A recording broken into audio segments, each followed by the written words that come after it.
Today, we learn the phrasal verb grow up. This means to become an adult from a child. Phrasal verbs combine a verb with a preposition to create new meanings. Grow up means to change from a child into an adult. It describes the process of developing physically and mentally from childhood to adulthood. This phrasal verb is very common in everyday English. Listen to these examples. I grew up in a small town. This talks about where someone lived during childhood. I want to be a pilot when I grow up. This asks about future dreams for adulthood. Grow up has similar words like mature, come of age, and reach adulthood. These all mean becoming an adult. Use these words to make your English more varied. More examples. She grew up in the city.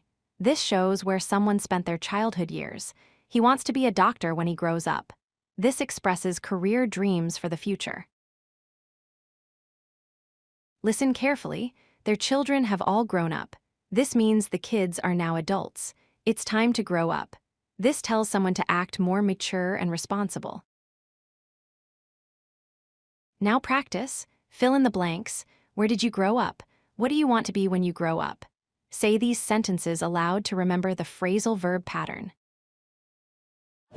If you like this video, hit that like button and don't forget to subscribe. Visit codelucky.com for more such useful content.